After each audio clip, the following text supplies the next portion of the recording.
Yeah, I think there's certain industries and certain verticals that really do care about security, right? If you're thinking about a large bank, right, they have some piece of software that's controlling how trillions of dollars of are being distributed. Right? They're going to take things much more seriously, right? Or if we're putting software on a Navy ship that's going to control a weapon system, right? We're taking security very, very seriously. But when we're talking about other industry, right, what they care about most is that bottom line, right? How does a vulnerability in their software or how does an insecure supply chain affect their financial risk? Welcome to another edition of Cloud Unfiltered. I'm your host, Michael Chenitz, and today we have our esteemed guest, Cole Kennedy. And Cole, why don't you introduce yourself? Hey, thanks for having me on the show. I am a founder and a CEO of a startup called TestifySec. We focus on ensuring the integrity of software supply chains within enterprises. Yeah, so software supply chain is all about SBOM. That's all that matters, right? That's the important thing, right?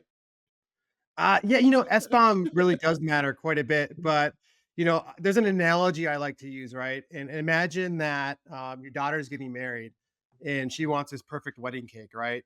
The ingredients that go into that cake are only one factor of the quality of that cake that comes out on the other side, right? We also need to know, hey, did they wash their hands? What did they set the oven temperature to, right? Where were these ingredients maybe sourced from? So there's a lot of different factors which come out to make that cake, right? And the issue is that we don't know what happens in that bakery unless we have some way to kind of observe that process and then verify that process. The same goes on with software, right? And where an SBOM is going to give you that list of ingredients, we really want to know, hey, did that undergo static analysis testing? Did that undergo two-party code review? These are the real things that really let us understand the risks of these software artifacts and kind of stop some of the attacks that we've been seeing going on. It's funny. I wrote a blog a little while back to talk about. I don't remember what it was, but it was to talk about SBOMs, and I kind of used a similar analogy, but I used like pharmaceutical. I said, you look at the pharmaceutical stuff, or maybe I didn't. No, you know what? Actually, I didn't use pharmaceutical. It was ingredients. I said, you look at the ingredients. You're right. I did use ingredients. I used ingredients, but then there's a recall. How do you know what's in that? What's in those things? So I use the recall part of that, as kind of that analogy. You know the ingredients, you're looking at the ingredients, but then there's some kind of recall. Now you have to chase down all these things. Now you have to verify. Now you have to, look at where these things came from and how they were made. Yeah, it is more that like if you look at what happened, I think it was like in the 80s or whatever when that Tylenol scare where that medicine was altered, right? Yep, yep, That wasn't an ingredient that was on the label, right? That was yep. something that was inserted part of the manufacturing process. I think we can really drive parallels from that to one of the recent attacks, like the XZ attack, where some of those ingredients were inserted out of band, right? So an SBOM doesn't always capture all that stuff. You really need that observability of the software delivery lifecycle to understand some of that thing. That's a lot of stuff. Yeah, and not to mention, I mean, even with an S-bomb, there's 4 different ways and even more really that they kind of explain S-bombs. There's different formats. We can't even agree on the format of an S-bomb at this point. Although there is, obviously there's some that are coming out on top, but it's hard to communicate things when we have to agree on certain formats. I also think about like things like what do we define these things as? We're not all calling things. Every company is not calling things the same way. Like there needs to be better standards to like say this is this and this is this, and how do we communicate and talk the same language? Oh yeah, I agree. So if we think about DevOps, right? DevOps is about improving that communication. Way back in the day, right? We may email an artifact and say, "Hey, go deploy this on a system." Right. But today we define that process in YAML and Kubernetes manifests, right? So if we're talking about DevSecOps, really need a way to improve that communication. And when we're talking about computers, right, and how computers improve communication, it means standardized, trusted APIs. So that's why our team's been spending a lot of time with the Intoto project and the CNCF because we feel that this is a foundational API of DevSecOps. It is the future of how we communicate security events within the software delivery lifecycle. So what's new in this area? I mean, what are we doing to improve this, and what are you guys doing? Yeah, so I think what we've done is we've defined this component of the DevOps cycle called a pipeline orchestrator and then a pipeline observer. So in your traditional CI/CD systems, what you see is only that pipeline orchestrator part, right? That's the part that takes your pipeline.yaml if you're using GitLab, or your action if you're using GitHub, and turns that into an action that's actually run on a machine, right? But it doesn't actually observe what happens. And this is where we find some of the issues, right? Because without that layer of observability, we can't ascertain exactly what happened. We just have to trust that the runner did what it's supposed to do. And I don't know, I've been writing code for a long time, a really long time, and my code generally doesn't do exactly what I think it's going to do, right? So there's those issues, and then there's attacks, right? So, but we found through our research and working with the CNCF, writing the software supply chain best practices paper, as well as a software factory reference architecture, that you need this additional component, right? You need this observability of what actually happens during each step of the software supply chain. And when you have that component, it solves a lot of these problems that we're talking about, because you could observe the inputs, the outputs, the action, and then the environment where all these steps take place. And we actually codified some of this. We worked with NIST, our director of R&D, Frederick Kaut, as well as Santiago Torres of the Intodo project, worked with NIST to codify this into a document. It's NIST 800 204D. It's strategies for DevSec ops and microservices environments. It's quite a mouthful, but if you look up 804D, you can find that document. It specifies exactly what makes up a supply chain and what we need to do to secure those supply chain, secure that supply chain. I'm just impressed that you remember that number, like, just like that. That's Yeah. but, It's my job. My job is to remember NIST documents and yeah, yeah. publications and reference articles and all that. Yeah, no, that's pretty impressive, and Frederick has been on the show before. He's a friend of our show, definitely. So I was glad that he was working with you. Great guy too. So one of the things I think about often is, like, where does this onus land? Because yes, the pipeline is one of these places, but then when you think of S bombs, it's also the repos. It's also all these other areas. And whose onus is it to do all of these tests and to kind of link these things together? So that's one of the things I think of often. Yeah, so I think if you're talking about like open source, right? If it's Yeah. a supported open source that you're paying for, you can that liability should lie on that person, right? But you're going to need to pay him for that. If you're an organization that's consuming open source, you should really be doing a lot of this yourself, right? I think when we just trust that things are going to be done right and built for us correctly, we run into some issues. And I think that's what we saw with the XE attack. I mean, Red Hat and SUSE and some other package managers just pulled down that tarball, trusting it without checking to make sure everything in that tarball actually came from that source repository. And that caused some issues, right?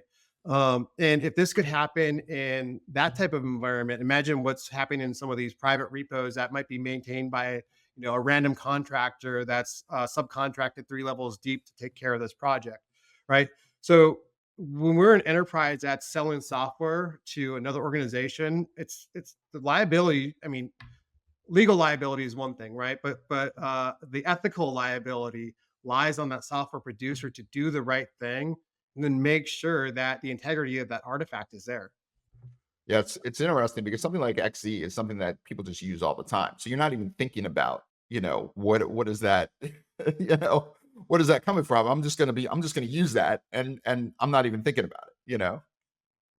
Yeah, exactly, right. And it's one thing if you're a developer doing that, you're doing a hobby project. It's another thing if you're putting these libraries and then distribute them to millions of downstream users. Yeah, absolutely. So tell me a little bit about some of the struggles that we're having in the industry about you know, getting people to consider this adoption because honestly, when as I said earlier pre-call is that, I was in cybersecurity for 20 years. And the one thing I've learned is that companies care about risk and they don't care about security, which is a big differentiator because risk says, what is the risk to me if this is exposed, and if it's considered for some reason a low risk or that there's, not that we don't want to put money into it, then they're not even going to consider the security aspect of that. Yeah, I think there's certain industries and certain verticals that really do care about security, right? If you're thinking about a large bank, right, they have some piece of software that's controlling how trillions of dollars of assets are being distributed. Right, they're going to take things much more seriously, right? Or if we're putting software on a Navy ship that's going to control a weapon system, right? We're taking security very, very seriously. But when we're talking about other industry, right, what they care about most is that bottom line, right? How does a vulnerability in their software or how does an insecure supply chain affect their financial risk? So I think we have a lot of work to do in the industry, right? Because some of the tools that we have around software supply chain security that actually mitigate risk, increase financial risk for the company, right? They take large projects to implement to actually show measurable risk over time. So I think as an industry, if we want to have more security, we got to do it in a way that's much easier for our users to implement.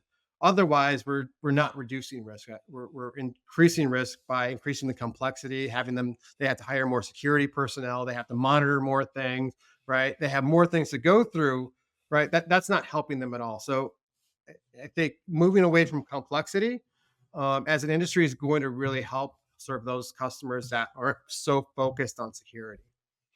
Yeah, and I agree on that in general, and I think that's why you're seeing a shift to even platform engineering. Is that people want to standardize more. They don't want to be beholden to all these stitching all these pieces of tech together. And the other thing is that the industry unfortunately has had a lot of layoffs, Yeah. and they don't have the people that they used to have to do all these things. So they have to find ways to make it simple. And the other thing I would mention is that, for a product, especially something that works on the pipeline, to be successful, it has to have minimal impact in the way that things work. So if you have a product and it says, okay, now your pipeline is 100 times bigger and it has a lot more steps, that's a automatic no go. But if it's just one little more step, then it's a checkpoint. That's something that you can show people, and that's something that makes it, hey, you have more security, and it's fairly easy to implement, and there's really no downside. So I totally agree with you in that people are yearning right now for easier ways to do things, and if it is easier, then people will do it. Yeah, and so we've done a couple of things here with some of our open source. First, we have a GitHub action that really makes it much easier to create some of these attestations, witness run action. We GitLab just released something called GitLab Components, which is similar to what GitHub Actions are. We've also released one a component for that. I have a blog article on the site about that right now. But that's still right. That requires you to retool some of your pipelines in order to get this to work. And there's ways to automate some of this, but really where I see the future is that this attestation generation technology should really be built into the CI platforms.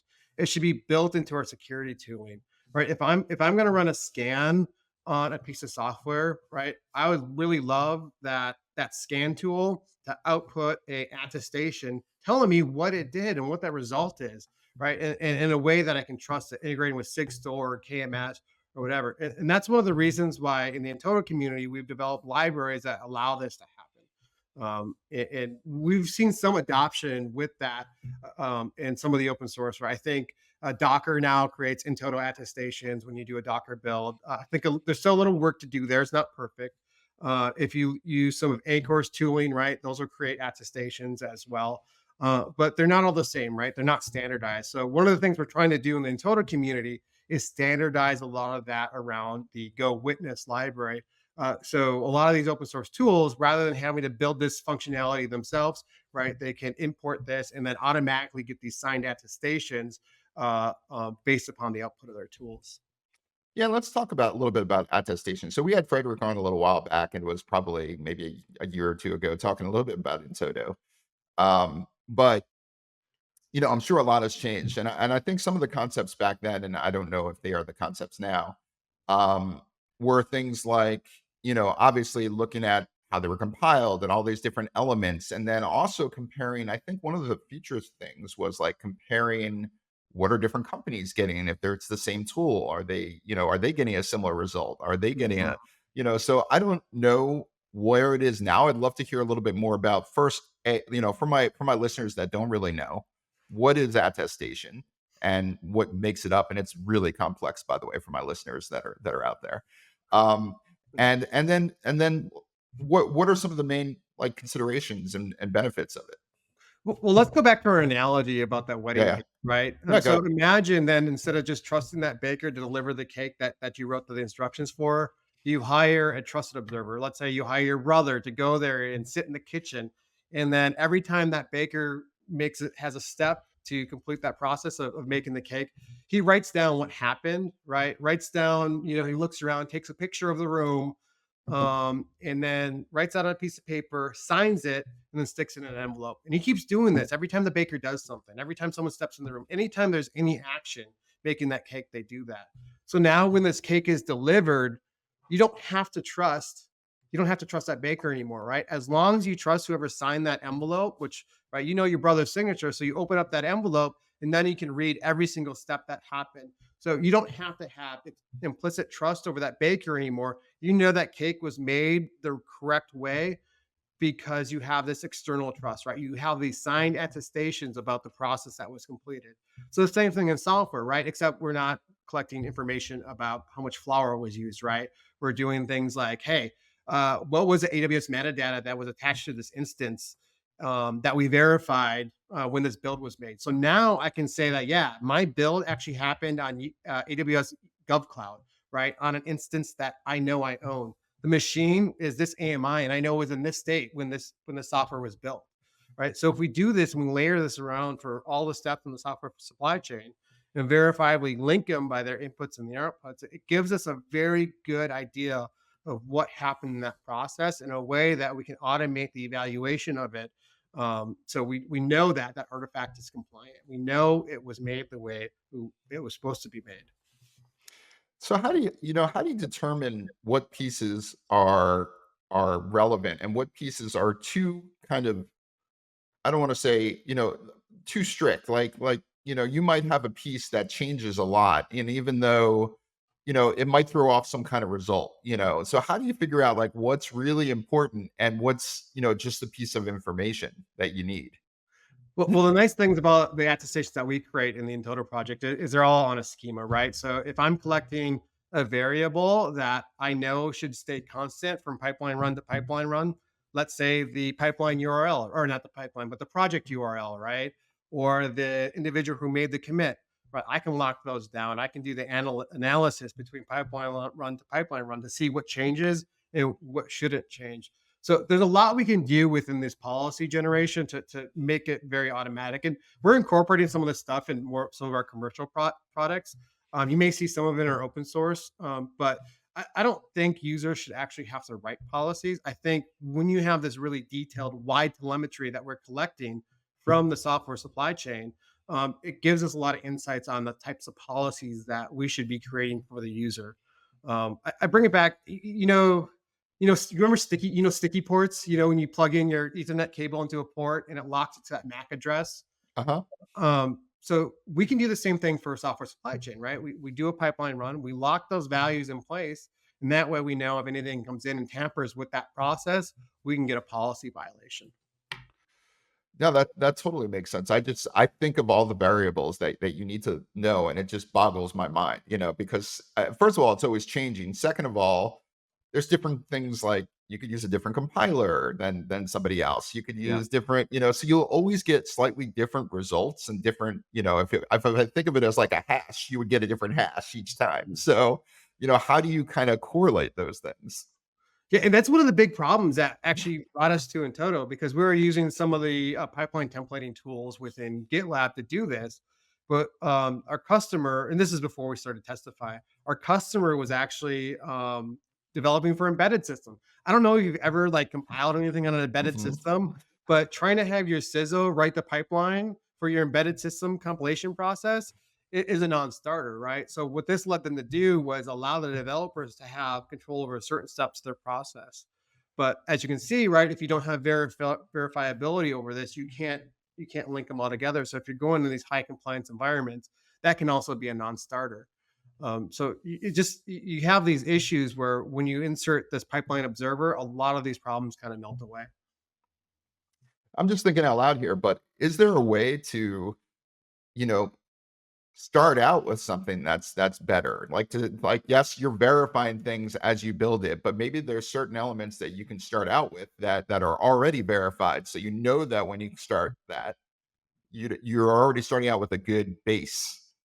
So I don't know if that's part of what you do, but I was just thinking out loud here that Like maybe that's what types of there's verified elements. Like you're already starting out with, I don't know, you know, certain pieces, certain APIs, certain, so that there's verified components of it. But maybe that's just part of the same thing. Maybe that's just, you're verifying those elements. So maybe there's not really a way to do yeah, so that. it yeah, so when you do with witness and in toto, right, the Yeah, verification process is completely decoupled. So you can have that verification step anywhere you want. that's Um, cool.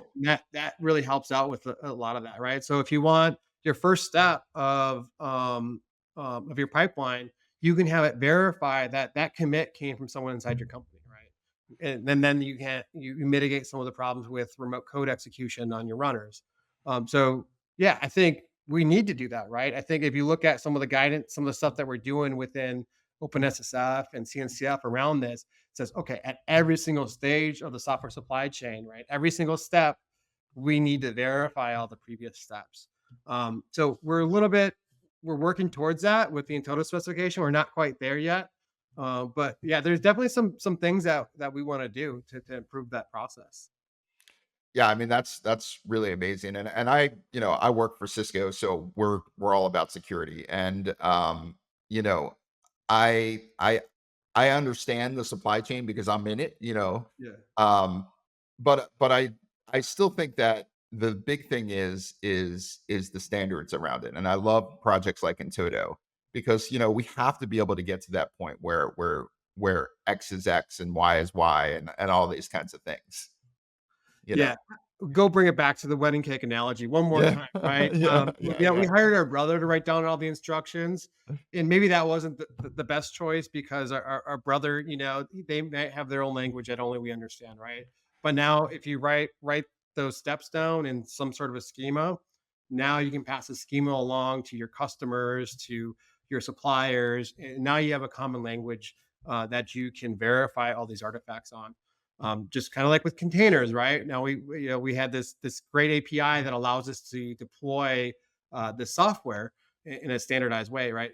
So we need an API that allows us to verify software in a standardized way as well. And this is what Intoto is, and that is what the Attestation Working Group is working on, is creating these little atoms, right, of specific information of, hey, what does it look like when I want to verify that a code review happened, right? What does it look like when I want to verify that this build took place on some trusted hardware, right? So there's a lot of work going on there to define these standards and how we pass this information around. And when you're building these kind of pieces or components, are they components first of all? And are they what happens when, obviously this world is changing super fast. There's new programming languages, there's new, every single day somebody creates something new. So how do you is it modularized and how do you keep up with all of this? Well, as basic sense, right? What we're recording is the inputs, the outputs, and then some of the environment, right? So inputs and outputs, those are really the key components of what we're recording because they link all the steps together. And those are just hashes, right? Those are just we're calculating hashes over the bytes that go in, the bytes that go out. And that really gives us the full integrity over the supply chain. So it doesn't matter whether you're using containers, whether you're embedded systems, or yeah, even punch cards, right? You can still use that process that we defined in NIST 800-204D to provide that integrity. Now, where things do change, right? If let's say we have a scan tool that outputs a specific format, right? That's where we're going to have to change over time, and those APIs will mature and evolve. Kind of like we saw with Kubernetes, right? The Kubernetes API that existed 5 years ago is much different than it exists today. But that's just because we've grown and we've decided that, hey, we need some extra things, and there's some things we don't need so much.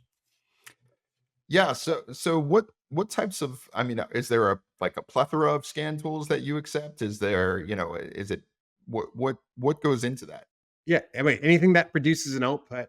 So one of the things is a lot of these scan tools have started outputting SARF, documents. I think that's how you pronounce it. I apologize if that's wrong, but because they integrate with a lot of the stuff that tooling that GitHub has.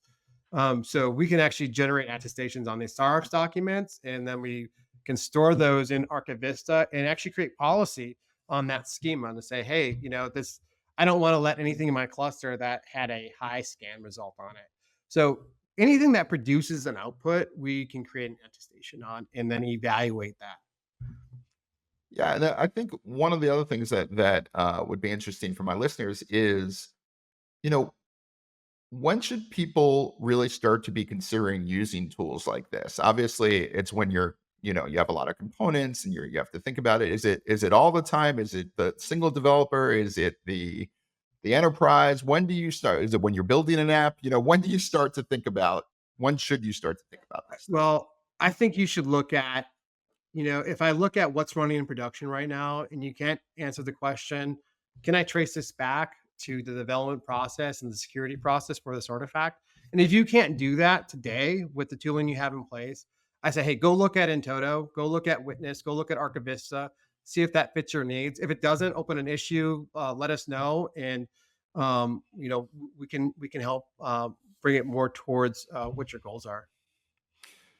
Yeah, I think it's interesting because depending on if you're an enterprise that's been around for a while, you may have very interesting tooling because you still may have things like AS400s and you still might run things like Fortran and you still might run things and you might be connected to other things that are containerized and other things. So how do you start to look at things that might have this hybrid kind of environment too and track that kind of supply chain?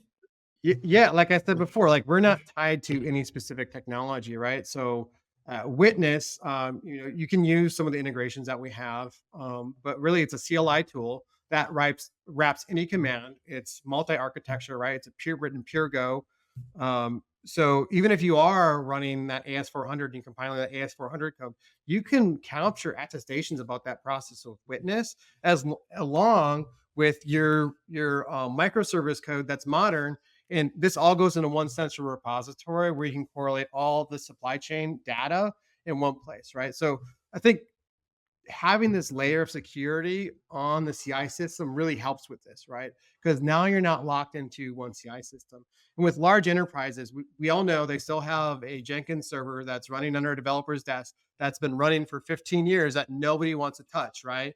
So instrument that Jenkins server with some of the trusted telemetry capture that you can get with Witness, as long and use these plugins that we have for GitLab and GitHub, and then all this data goes into one central place that really gives your organization full visibility over the risks of your artifacts and maybe where we need to have a little more effort to shore up some of the security. But the first thing is, hey, let's capture that telemetry and get it in one place. Now we have visibility over what we need to start working on to solve some of these issues. And that's exactly what you can do with Witness and Archivista.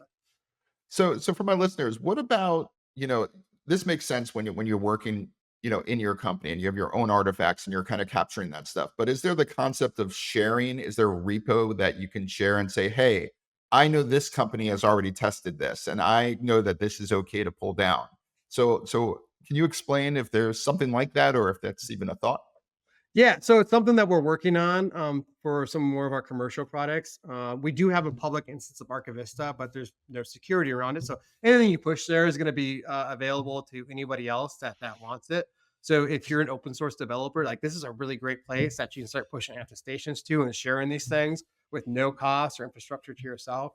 And then if you're an enterprise, right, one of the great things about the data model of Intoto is these things are just JSON objects. So you can burn them to a CD and give them to your customer. You can put them in an S3 bucket, whatever you want. And then they have all that data that they can write their own policies against or use your policies that you've developed to verify that, hey, yeah, the process that we expected for these artifacts, it happened, right? And we have the proof for it. So I have a segment of my show that I call buzzworthy or buzzworthless. Then it's about terms that we use in the Okay. industry. And I'm going to go security because that's what we're talking about. And I just say the term and then ask whether it's buzzworthy or buzzworthless So based on your view. buzzworthy or buzzworth less. Yes. Okay, I got you.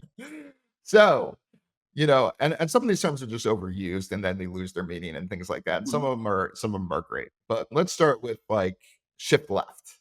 Buzzworthy. And why? Just to give your opinion.